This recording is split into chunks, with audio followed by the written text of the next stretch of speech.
Assalamualaikum warahmatullahi wabarakatuh.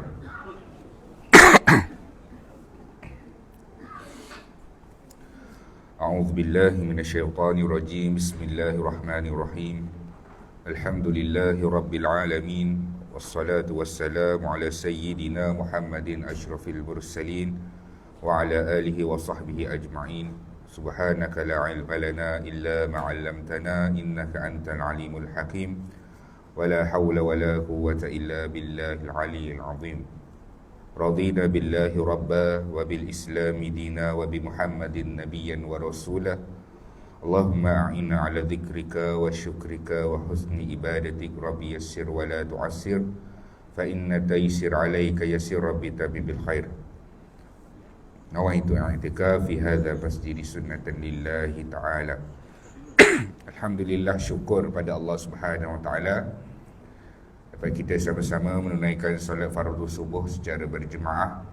Kemudian kita kekal di dalam surau ini untuk mendengarkan sedikit perkongsian. Moga-moga ianya mendatangkan manfaat buat kita dunia dan akhirat, insya-Allah. Kita masih lagi bersama dengan Rasulullah sallallahu alaihi wasallam melalui kitab yang diberi nama Ar-Rahiqul Makhtum karangan Syekh Safiur Rahman Al-Mubarakfuri. Sebuah kitab yang menceritakan perjalanan hidup makhluk yang paling disayangi oleh Allah Subhanahu Wa Taala, iaitu Muhammad bin Abdullah sallallahu alaihi wasallam. Mana perjalanan sirah ini mengambil masa 63 tahun. Kerana 63 tahun itu adalah umur Rasulullah sallallahu alaihi wasallam. 53 tahun Nabi duduk dan tinggal di Mekah. Kemudian 10 tahun yang terakhir Rasulullah sallallahu alaihi wasallam berhijrah dan Nabi kekal di Madinah sehinggalah akhir hayat Rasulullah sallallahu alaihi wasallam. Kita masih lagi berada di dalam fasa pertama. Fasa pertama kehidupan Rasulullah sallallahu alaihi wasallam di Mekah. Tujuan kita mempelajari sirah adalah tidak lain dan tidak bukan untuk mewujudkan rasa cinta terhadap Rasulullah sallallahu alaihi wasallam. Nak sayang kepada Nabi, nak cinta pada Nabi, mesti kenal dengan Nabi. Mesti kenal dengan Nabi, tahu bahawa sesungguhnya begini Rasulullah sallallahu alaihi wasallam, kehidupan Nabi, kesusahan Nabi dan juga apa yang berlaku ke atas Rasulullah sallallahu alaihi wasallam. Maka dengan adanya pengetahuan itu bertambah rasa cinta kita terhadap Rasulullah sallallahu alaihi wasallam. Sebagaimana seseorang itu sayang dengan perkara yang dia suka, tak kiralah manusia ke ataupun hobi dia ke, maka dia akan mengambil tahu dengan banyaknya maklumat-maklumat dengan perkara yang disayang tersebut. Kalau dia sayang kereta, maka dia akan like Facebook bahagian ubah suai kereta dan sebagainya. Dia masuk grup dan sebagainya. Sebab apa? Dia nak kumpul maklumat. Sebab apa? Benda tu dia suka. Maka nak sayang dengan Rasulullah pun begitu juga. Begitu juga mesti kenal dengan Nabi supaya banyak pengetahuan berkaitan dengan Rasulullah, maka mewujudkan rasa cinta kita terhadap Nabi sallallahu alaihi wasallam. Pada pertemuan yang terdahulu kita dah lihat bagaimana Rasulullah sallallahu alaihi wasallam berdakwah secara senyap-senyap, sembunyi-sembunyi selama 3 tahun. Dakwah secara sembunyi-sembunyi ni maksudnya Nabi tak buat poster, Nabi tak buat iklan dekat TV, Nabi tak hantar surat nak masuk radio dan sebagainya. Ianya dilakukan secara sembunyi-sembunyi. Maksudnya Nabi pergi dekat dengan orang tu, Nabi cerita dengan dia sahaja.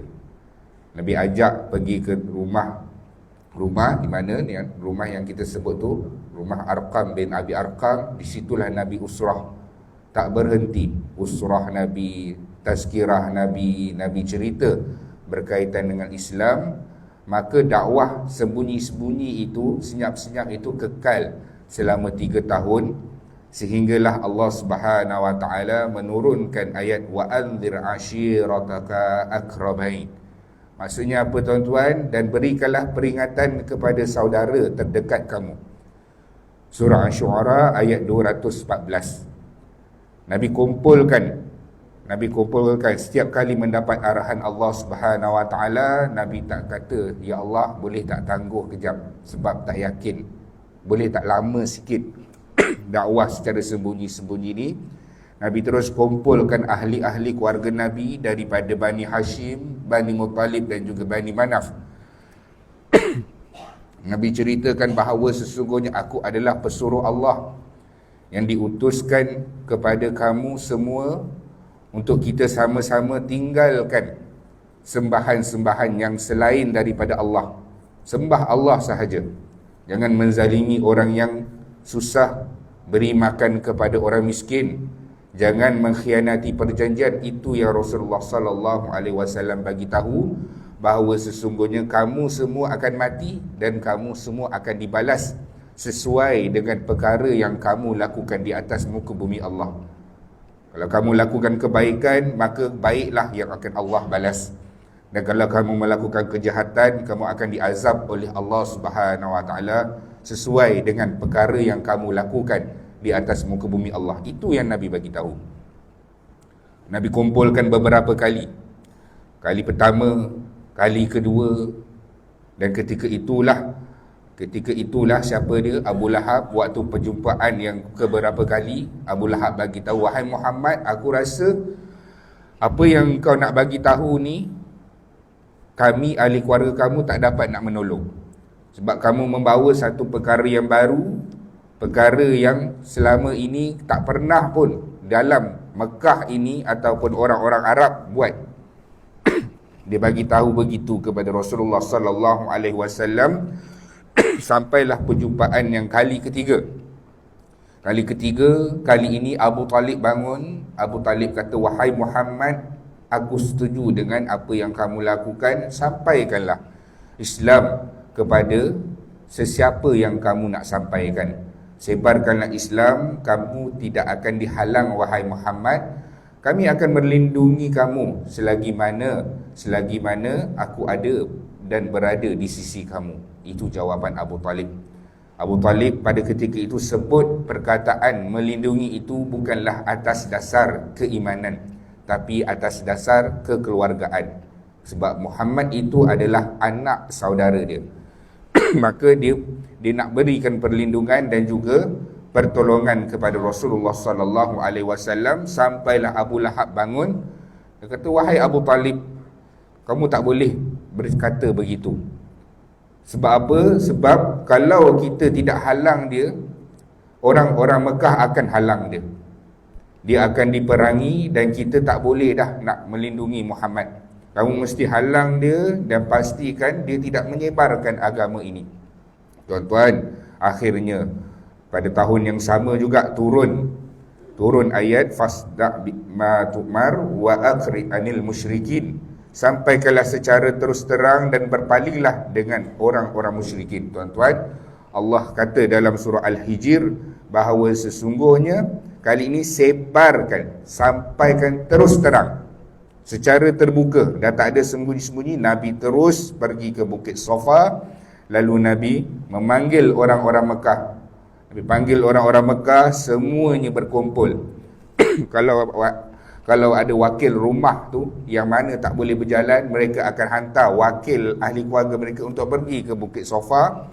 Di situlah Rasulullah sallallahu alaihi wasallam bagi tahu kepada seluruh penduduk-penduduk Mekah bahawa sesungguhnya apa yang dia bagi tahu sama dengan apa yang Rasulullah beritahu kepada keluarga Nabi, bahawanya aku adalah pesuruh Allah. Allah suruh kita menyembah hanya Tuhan yang satu, tinggalkan berhala-berhala. Tuan-tuan, berhala-berhala hampir ada 300 lebih dalam, luar, atas dan juga keliling Kaabah tu. Ini nak hilangkan satu perkara. Nabi nak cuba tegah satu perkara yang menjadi satu tradisi nenek moyang dan juga kepercayaan yang bertahun-tahun, ratusan tahun mereka amalkan. Nah, ini yang Nabi nak ubah, adat dan juga tradisi orang-orang Mekah. Maka Nabi bagi tahu semua berkumpul, baik daripada yang miskin sampailah kaya, sehinggalah pemimpin Abu Lahab pun ada di situ. Nabi sebut perkataan itu, dakwah itu. Lalu ketika itulah Abu Lahab, tabbat laka Muhammad ali hadza jama'tana. Wahai Muhammad, celaka kamu sepanjang hari ini. Sebab apa? Kamu kumpulkan kami ini untuk nak bagi tahu benda-benda yang macam ni. Tuan-tuan, Rasulullah sallallahu alaihi wasallam terus berkhutbah, berikan peringatan kepada semua orang penduduk Mekah. Ketika itu ada Fatimah. Nabi kata, wahai Fatimah, sesungguhnya ayah pun tak dapat membantu kamu, wahai Fatimah, kalau Fatimah tidak menyembah Allah, tidak beriman kepada Allah Subhanahu Wa Taala. Tuan-tuan, iman tak dapat diwarisi.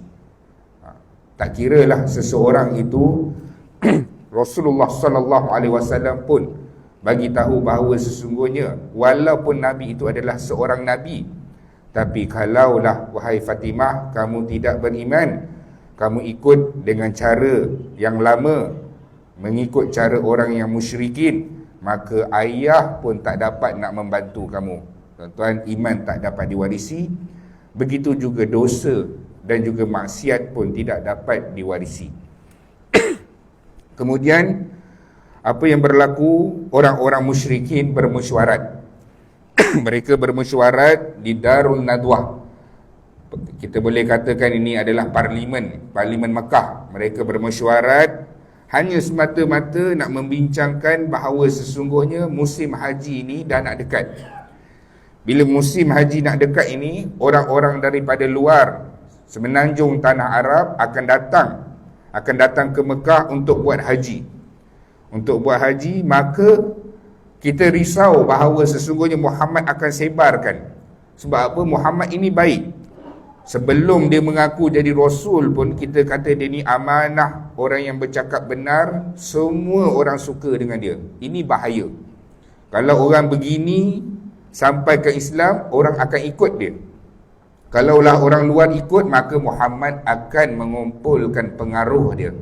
Maka mereka akan menipu apa yang isi orang-orang Mekah ini buat.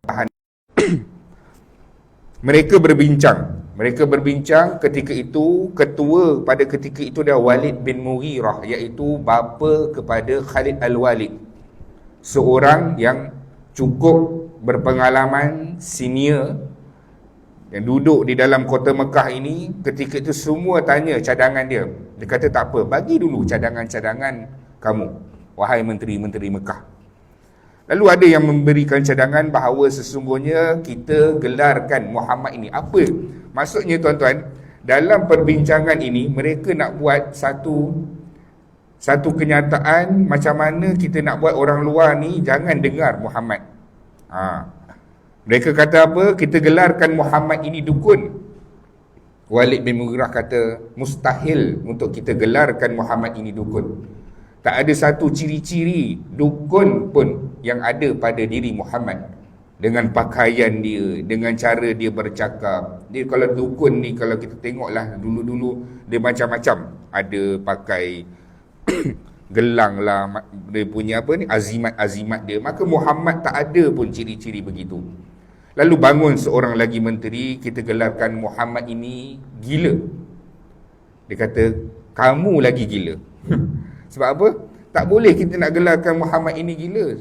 Sebab apa yang kita selama ini melihat Muhammad, bahawa sesungguhnya dialah yang paling sempurna akhlaknya, baiknya, sehingga kita gelarkan dia Al-Amin. Dengan satu gelaran kita lah, kalau tuan-tuan dekat sekolah ke organisasi ke, kalau seseorang itu baik, tak ada sampai tahap lah kita gelarkan dia ini dengan gelaran, kita sebut orang itu gelaran dia, wahai orang yang bercakap benar. Belum sampai tahap itu. Rasulullah sallallahu alaihi wasallam sampai satu tahap kemuncak kebaikan Nabi, orang gelarkan Nabi dengan wahai yang bercakap benar, wahai orang yang amanah. Panggil gelaran tersebut kepada Rasulullah sallallahu alaihi wasallam. Lalu mereka mencadangkan, kita kata Muhammad ini penyair. Walid bin Mughirah kata, penyair pun tak sesuai kerana aku pernah mendengar sekali ayat-ayat yang diucapkan oleh Muhammad ini bahawa sesungguhnya ianya bukanlah karangan manusia dan tidak pun mempunyai bait-bait syair. Maksudnya tuan-tuan, syair ni kan dia ada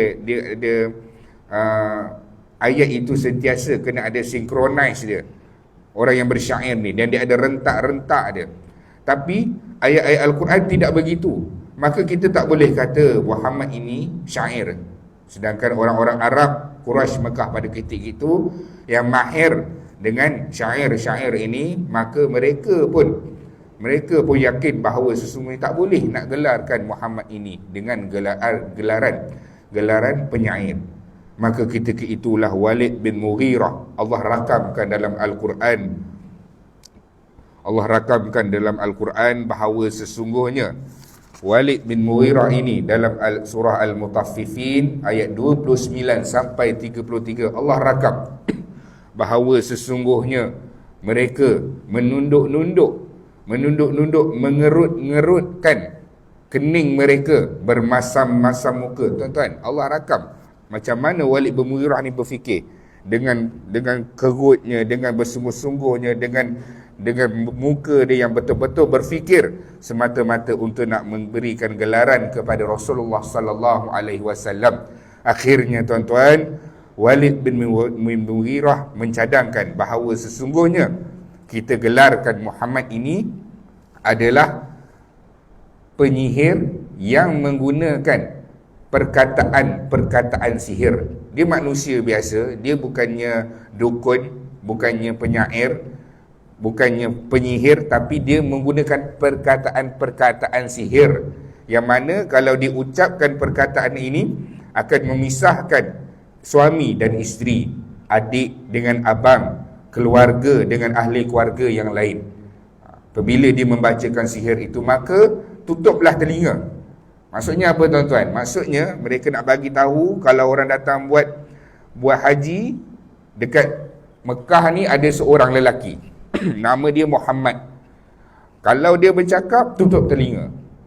Begitu tuan-tuan. Tutup telinga, letakkan kapas, jangan dengar ataupun jauhi dia, kerana dia akan membacakan perkataan sihir yang akan memisahkan kamu daripada ahli-ahli keluarga kamu. Nampak tuan-tuan? Cadangan itu terus diluluskan di Parlimen Darul Nadwah. Maksudnya tuan-tuan, cadangan itu dilekatkan dan juga disebarkan kepada seluruh penduduk-penduduk Mekah bahawa sesungguhnya jangan dengar apa yang Muhammad ucapkan. Kemudian apa yang berlaku bila ramai yang masuk Islam? Tak ramai tuan-tuan, adalah sebulan 2 orang, kadang-kadang tak ada. Pertambahan itu tak ramai.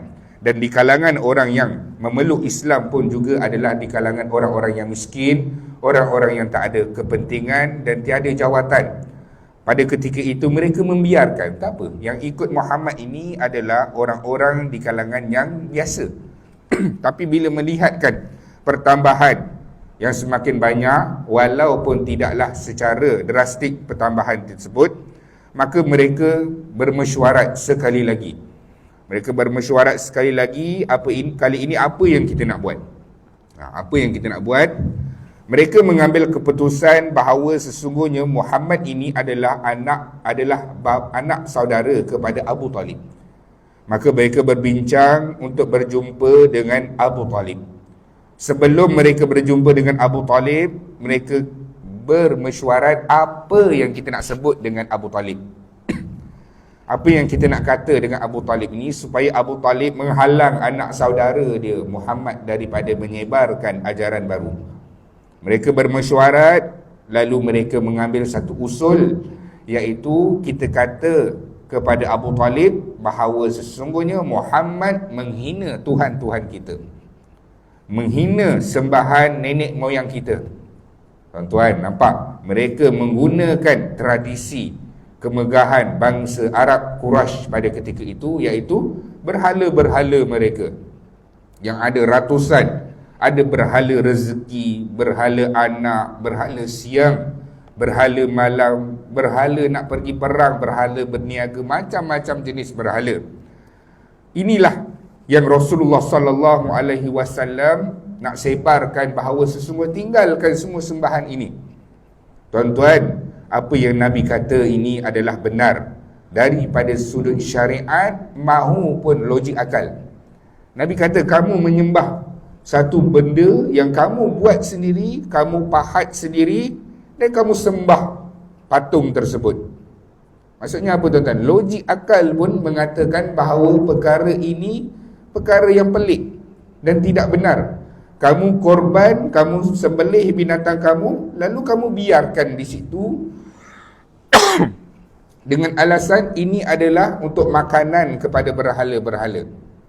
Tuan-tuan, syariat pun tidak membenarkan perkara itu. Logik akal pun tidak mengatakan perkara itu adalah perkara yang benar. Pergi potong binatang, kemudian pergi letak bagi makan sampai busuk di situ. Sembah berhala. Kemudian kalau mereka tawaf, sa'i dan sebagainya, mereka akan tawaf dalam keadaan telanjang. Logik akal, mana maruah kamu wahai orang-orang Mekah? Itu yang diucapkan oleh Rasulullah sallallahu alaihi wasallam pada ketika itu. Maka mereka berjumpa dengan Abu Talib. Wahai Abu Talib, kamu adalah pemimpin kami, kamu adalah ketua kami. Apa yang disebarkan oleh Muhammad ini adalah satu perkara yang sangat pelik dan sangat bercanggah dengan apa yang kita amalkan selama ini. Wahai Abu Talib, ini akan mengkucar-kacirkan bangsa Arab, akan menyebabkan pertelagahan dan juga akan menyebabkan pergaduhan. Wahai Abu Talib, halanglah anak saudara kamu ini, iaitu Muhammad. Abu Talib dengar, kemudian Abu Talib kata, tak apa, biar aku yang uruskan, kamu pulang. Selang beberapa bulan, tengok Muhammad elok je, berdakwah dan sebagainya, sebarkan Islam. Kali ini dia jumpa lagi dengan Abu Talib. Abu Talib kata tak apa, kamu balik. Sampailah kali ketiga tuan-tuan, mereka berjumpa dengan Abu Talib. Kali ini mereka memberikan kata dua. Wahai Abu Talib, beginilah, kalau kamu tak dapat menghalang anak saudara kamu, kami yang akan menghalang anak saudara kamu, dan juga kami juga akan memerangi kamu wahai Abu Talib, kerana melindungi Muhammad. Kerana melindungi Muhammad, maka sila hentikan apa yang Muhammad lakukan ini sebelum kaummu akan memerangi kamu dan juga anak saudara kamu. Ini yang diucapkan oleh pemimpin Mekah, tuan-tuan. Lalu Rasulullah sallallahu alaihi wasallam dipanggil oleh Abu Talib. Abu Talib panggil, wahai Muhammad, sini, nak cakap satu perkara. Lalu Abu Talib berkata bahawa sesungguhnya kaummu telah pun berjumpa denganku beberapa kali, tapi aku diamkan sahaja. Kali ini mereka datang dan mereka memberikan dua pilihan, sama ada aku menghentikan kamu ataupun aku dan kamu akan diperangi oleh bangsa Arab Quraisy ini tu. Lalu ketika itu Abu Talib berkata, wahai Muhammad, dahulu aku membenarkan kamu untuk menyampaikan Islam demi kesejahteraan dan juga keamanan orang-orang Mekah. Maka wahai Muhammad, hentikanlah, cukuplah. Yang sudah tu sudah. Sekarang kamu berhentilah wahai Muhammad demi keharmonian orang-orang Mekah. Nampak tuan-tuan, akhirnya Abu Talib mengucapkan perkataan begitu. Sebab apa? Dia adalah pemimpin. Dia tak nak ada masalah di dalam kota Mekah dan juga pergaduhan di antara orang-orang Arab.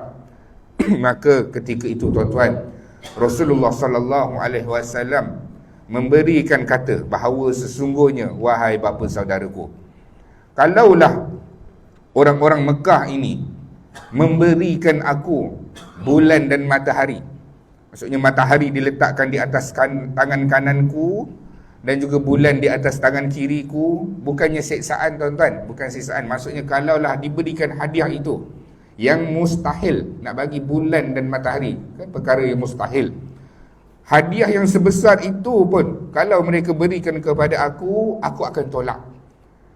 Aku akan tolak dan aku tidak akan berhenti daripada menyebarkan ajaran ini sehinggalah Allah memenangkan agama ini ataupun aku mati sewaktu aku menyebarkan agama ini. Jawapan kemas yang diberikan oleh Rasulullah sallallahu alaihi wasallam, ketegasan Nabi dalam menyampaikan dakwah, maksudnya aku akan sampaikan sehinggalah Allah menangkan ni, wahai bapa saudaraku, ataupun aku mati di dalam menyampaikan ajaran ini. Lalu Rasulullah sallallahu alaihi wasallam bangun dalam keadaan berhamburan air mata Rasulullah sallallahu alaihi wasallam. Nabi menangis, Nabi sedih. Kerana apa? Abu Talib lah bapa saudara Nabi, yang Nabi kata dialah bapaku selepas bapaku. Nabi, bila Abu Talib sebut perkataan begitu, Nabi cukup sedih tuan-tuan. Nabi sedih, berhamburan air mata Rasulullah sallallahu alaihi wasallam menunjukkan bahawa sesungguhnya Nabi ini juga adalah manusia biasa. Yang mana kalau Nabi rasa sedih, Nabi akan menangis.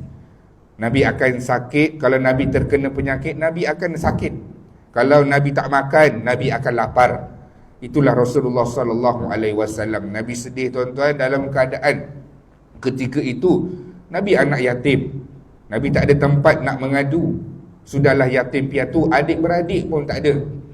Adik-beradik pun tak ada. Maksudnya tuan-tuan, Rasulullah sallallahu alaihi wasallam keseorangan pada ketika itu. Dan bila bapa saudaranya berkata begitu, lagilah Nabi rasa sedih.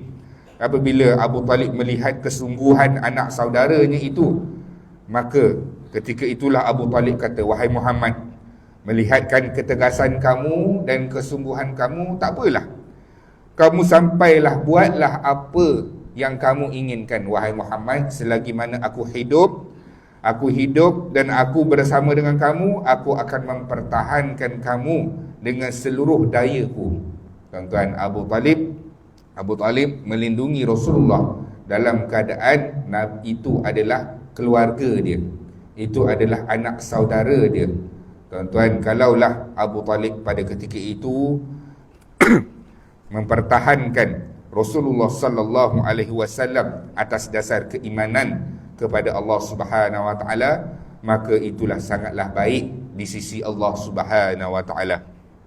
Kemudian kita lihat apa yang berlaku orang-orang Quraisy. Orang-orang Quraisy pada ketika itu mereka mencadangkan melihat perkara tersebut pun tak berjalan. Mereka bawa seseorang, iaitu siapa dia? Dia adalah Utbah ataupun dengan gelaran Abu Walid. Rasulullah sallallahu alaihi wasallam didatangi oleh Utbah. Utbah ni ada kena-mengena hubungan keluarga dengan Rasulullah sallallahu alaihi wasallam. Utbah datang berjumpa dengan Nabi, dia kata, wahai Muhammad, boleh tak nak bincang sikit? Ketika itulah Rasulullah sallallahu alaihi wasallam berkata kepada Utbah, boleh, kita boleh berbincang. Tuan-tuan, Islam menggalakkan perbincangan. Kalau orang nak datang berbincang, kita sambut perkara tersebut, lalu kita berbincang dengan perkara-perkara apa yang dia nak buat. Lalu Utbah ketika itu kata kepada Nabi, wahai Muhammad, dahulu kami sangat menyayangi kamu, kita sangat baik, semua orang sayang kepada kamu, wahai Muhammad. Tapi semenjak kamu membawakan ajaran ini, kami lihat sangat berubah apa yang ada pada diri kamu. Sebab apa? Sebab kamu melakukan sesuatu yang pelik. Kamu suruh kami meninggalkan sembahan yang beratus-ratus tahun dahulu nenek moyang kita menyembah. Kamu suruh kita menyembah Tuhan yang satu, tinggalkan semua berhala-berhala ini tu. Wahai Muhammad, ini sangatlah mustahil.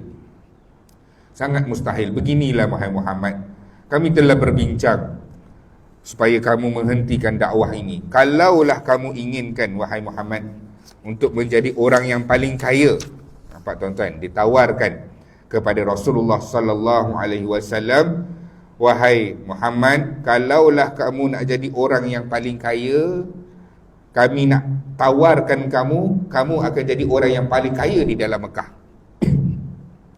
Kami nak jadikan kamu, Muhammad, orang yang paling kaya di dalam kota Mekah ini. Tuan-tuan, Rasulullah sallallahu alaihi wasallam jawab masa tu juga.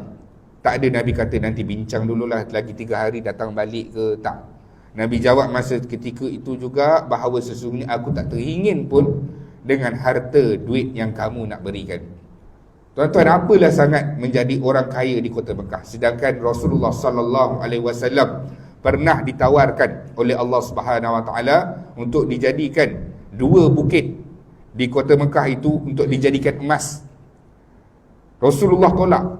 Rasulullah tolak bahawa sesungguhnya Nabi memilih untuk nak menjadi Rasul yang bersifat hamba daripada memilih untuk menjadi Rasul ataupun Nabi yang mempunyai sifat yang kaya.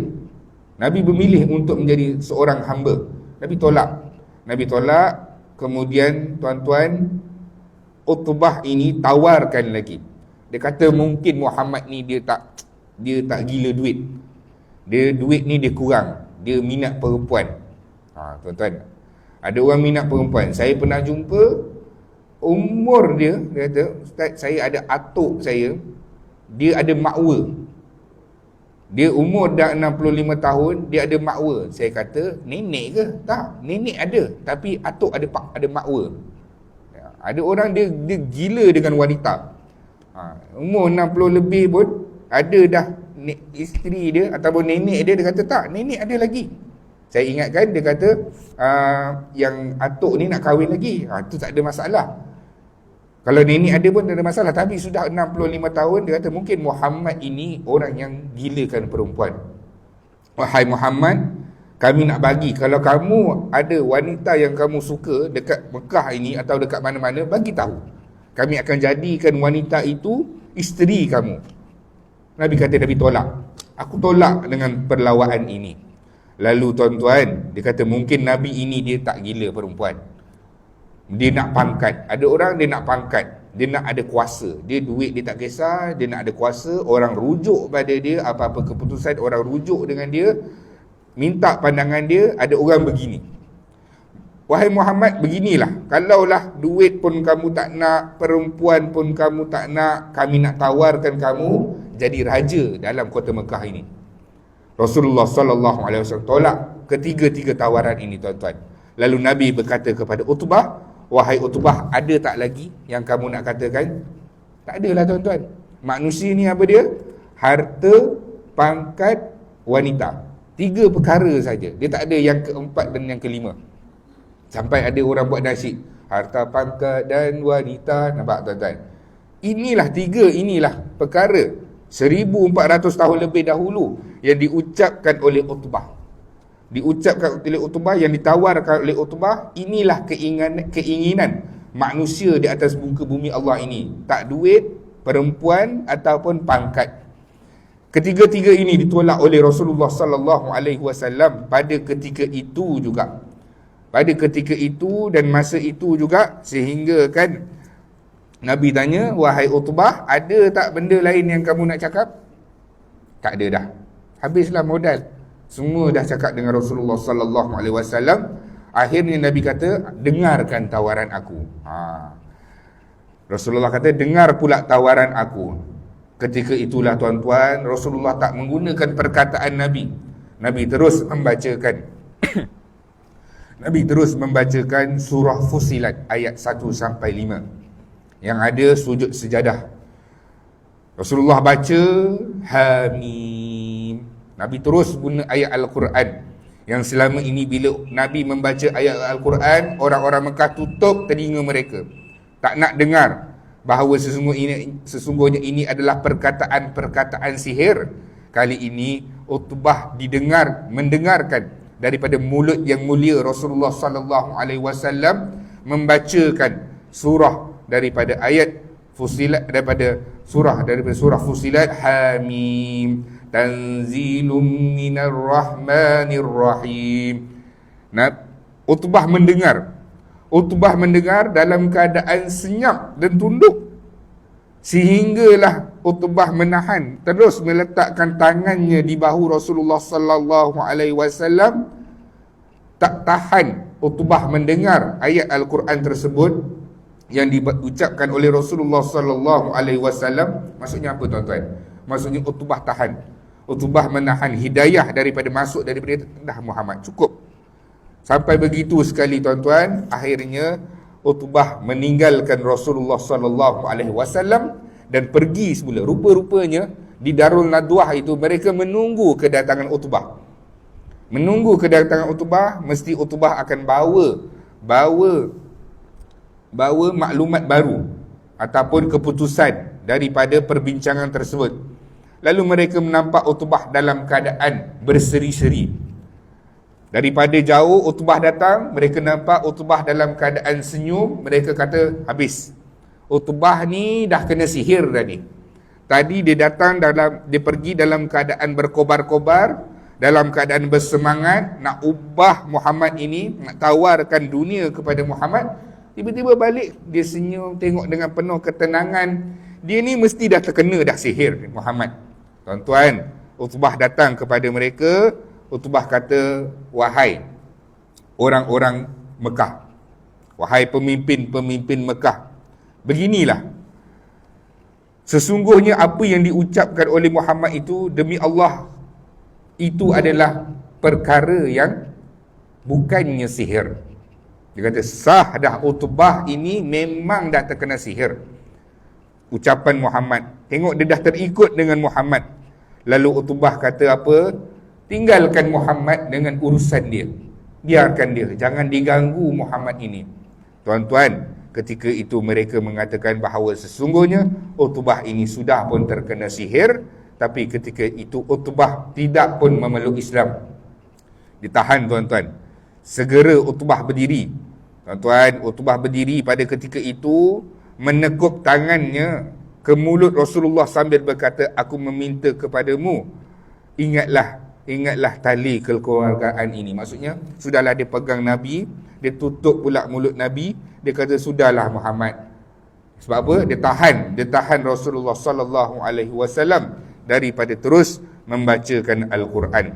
Itulah tuan-tuan, satu, mereka menggelarkan Rasulullah sallallahu alaihi wasallam dengan gelaran-gelaran yang sesuai.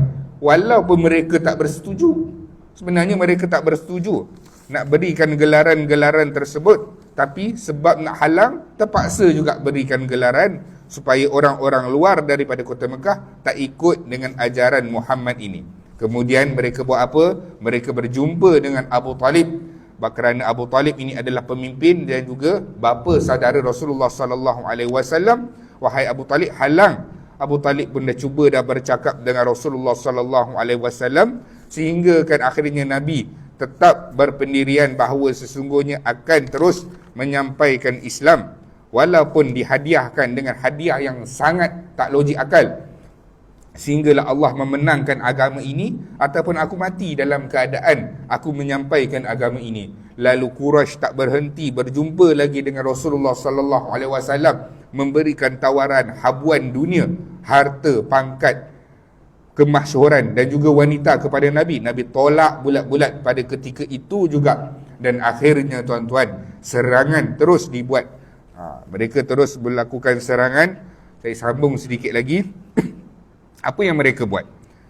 Walaupun mereka tidak menggelarkan Nabi dengan gelaran-gelaran dukun, gila dan sebagainya, tapi disebabkan orang ini tidak ada modal, mereka gunakan juga perkataan-perkataan keji begitu. Allah rakamkan dalam Al-Quran tuan-tuan, pelbagai cara untuk melawan dakwah, mencemuh, menghina, melakukan jenaka yang berunsurkan ejekan, menuduh baginda sebagai pendusta dan mempertawakan baginda. Allah rakamkan perbuatan-perbuatan kafir Quraisy ini di dalam Al-Quran supaya kita tengok tuan-tuan, ini Nabi kamu, terima.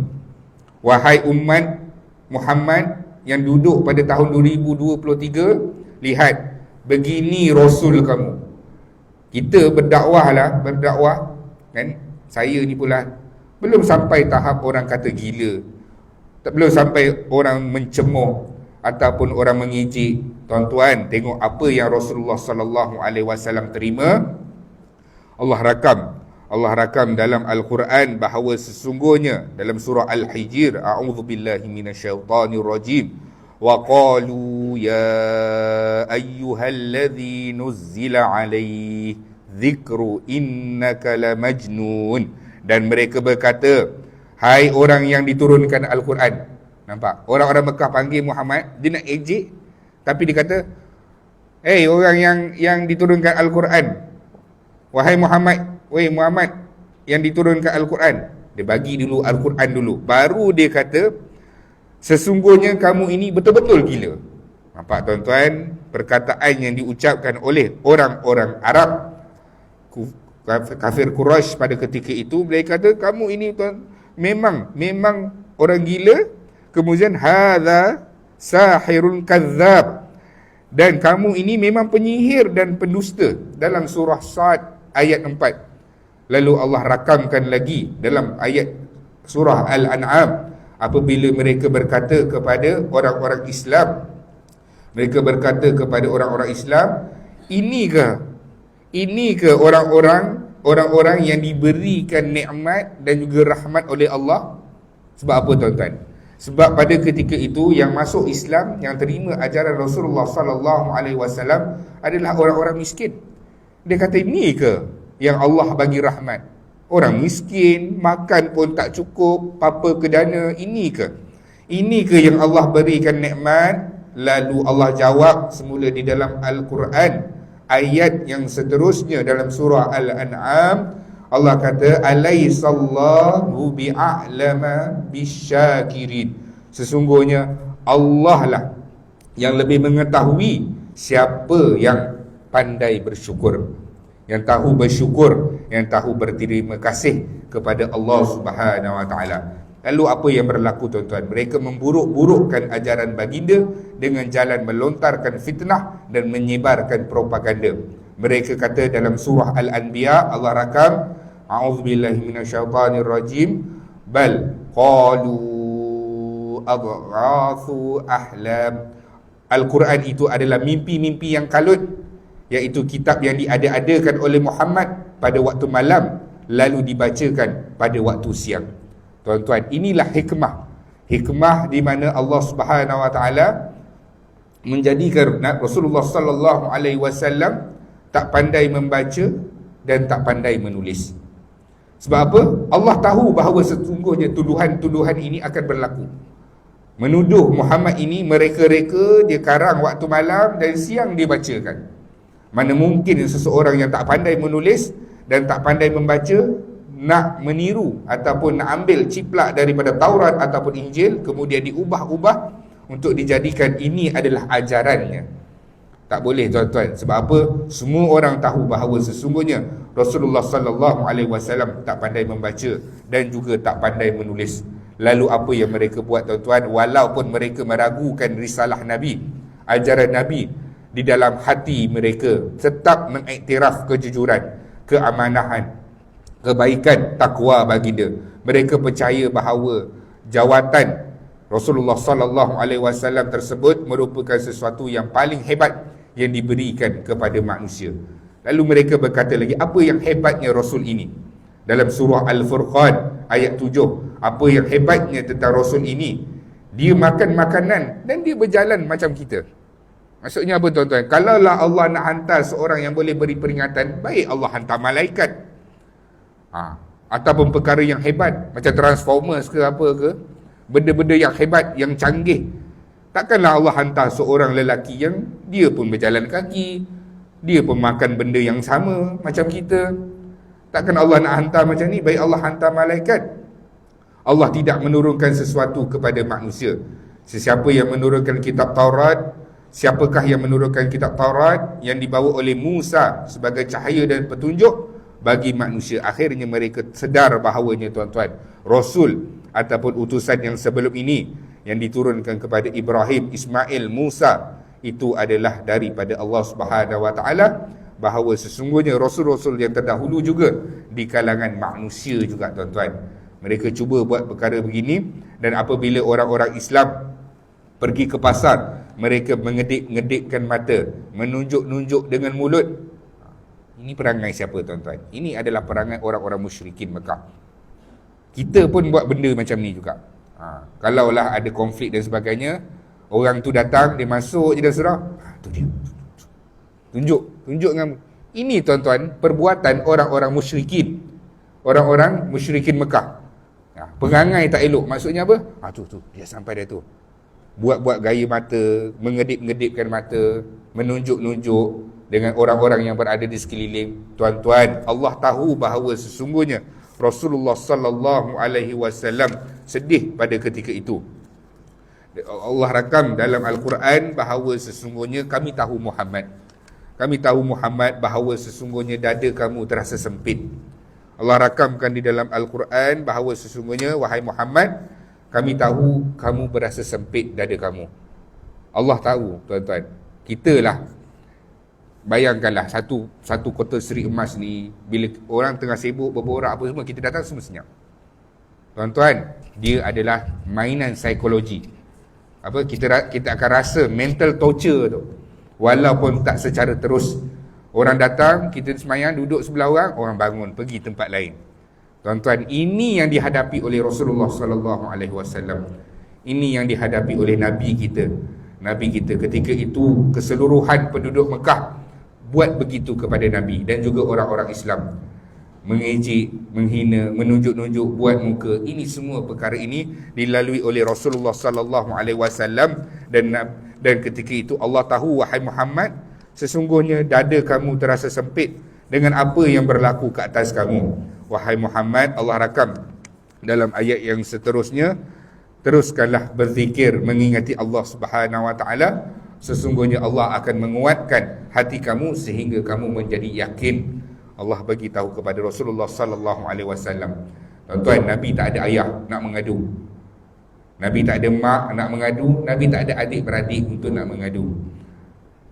Pergantungan Rasulullah sallallahu alaihi wasallam adalah secara terus kepada Allah Subhanahu wa taala secara mutlak.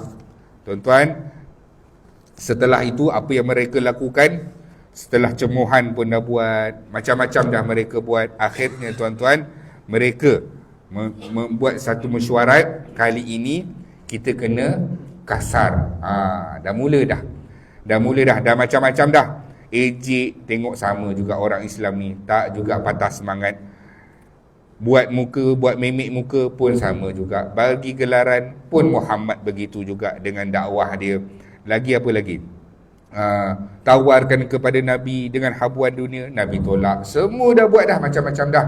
Akhirnya tuan-tuan, mereka bermesyuarat. Kali ini kita kena memulakan dengan jalan yang kasar, iaitu menyeksa.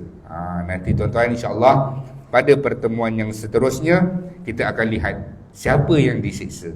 Adakah siksaan ini secara terus, apa yang Rasulullah sallallahu alaihi wasallam buat dalam menghadapi orang-orang Islam yang disiksa, dan ada yang juga mati akibat siksaan tersebut. Kita akan lihat pada pertemuan yang akan datang. Yang baik datang daripada Allah, yang lemah adalah kelemahan saya sendiri. Asbab kita mendengar sirah Rasulullah sallallahu alaihi wasallam, Allah wujudkan rasa cinta terhadap kita dan menghimpunkan kita di mahsyar nanti bersama dengan para nabi dan para rasul, insya-Allah.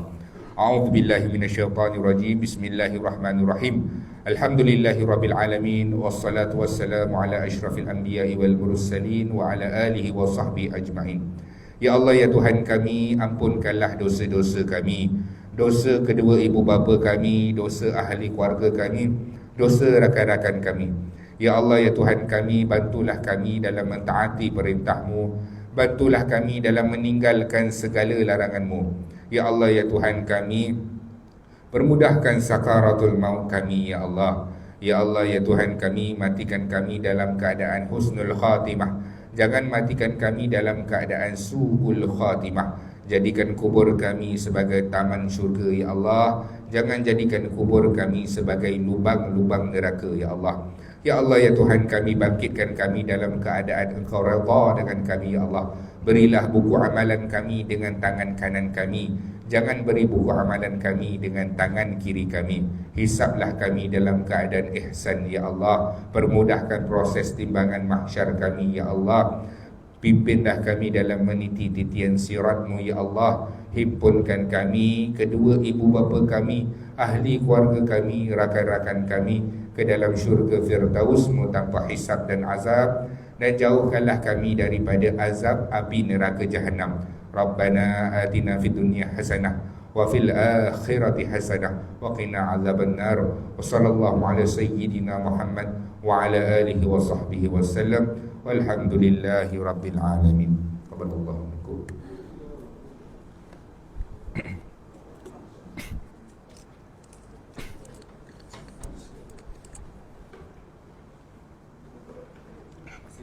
Amin.